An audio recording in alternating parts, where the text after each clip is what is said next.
ایک دفعہ کا ذکر ہے کہ ایک جنگل میں ایک بکرا اور اس کا بیٹا بکرو رہتے تھے۔ بکرے نے اپنے بیٹے بکرو سے کہا کہ مجھے کسی کام سے بہت دور جانا ہے، اس لیے میرے بچے میری غیر موجودگی میں بغیر سوچے سمجھے کسی کے لیے دروازہ مت کھولنا اور ہمیشہ اپنے دشمنوں سے ہوشیار رہنا۔ اس کے ساتھ ہی بکرا اپنی سفر پر روانہ ہوا، لیکن جاتے ہوئے اسے راستے میں ایک بھیڑیا نے دیکھ لیا۔ بھیڑیا نے ترکیب بنا لی کہ میں بکرے کے بیٹے بکرو کا ڈنر کروں گا، اور اس کے ساتھ ہی بھیڑیا کے دماغ میں عجیب عجیب ترکیبیں آنے لگی کہ کس طرح میں بکرو کو اپنے جال میں پھنسا کر اسے اپنا کھانا بنا لوں۔ اور پھر ایک دن وہ بیس بدل کر پہنچ گیا بکرو کے گھر۔ اس نے آواز بدل کر کہا کہ بکرو بیٹا، دروازہ کھولو، تمہاری خالہ آئی ہے۔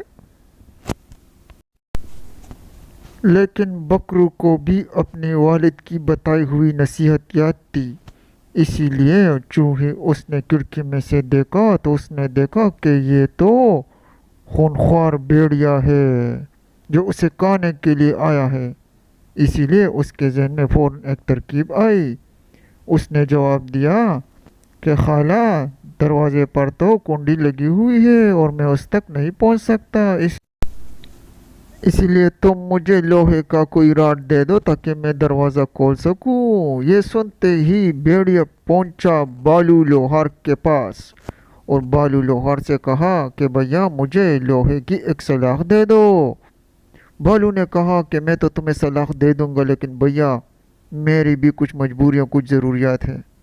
میرے پاس کھانا نہیں ہے، اور اگر تم مجھے کچھ غلہ لے آؤ تو میں تمہارا کام کر دوں گا۔ اس کے ساتھ ہی بھیڑیا روانہ ہوا ایک کسان کے پاس، اور تھوڑا سا فاصلہ طے کرنے کے بعد بھیڑیا پہنچ گیا راجو کسان کے کھیت میں۔ راجو کسان سے اس نے کہا کہ بھیا، مجھے تھوڑا غلہ چاہیے، کیا تم مجھے دے سکتے ہو؟ کسان نے کہا کہ نہیں بھیا، فری میں کچھ نہیں ملنے والا، تم میرے ساتھ کھیت میں تھوڑا کام کرو گے؟ تو بس مرتا کیا نہ کرتا، اس نے مجبوری میں وہاں پر کام شروع کر دیا، اور کام کرتے کرتے بھیڑیے کی حالت ہو گئی غیر۔ کسان کو آ گیا اس پر ترس اور اس نے اسے غلہ دے دیا۔ غلہ پاتے ہی بھیڑیا خوشی سے پہنچ گیا بالو لوہار کے پاس۔ بالو لوہار کو غلہ دیا اور اس سے حاصل کیا لوہے کی ایک سلاخ جو اس سے بکرو نے ڈیمانڈ کی تھی۔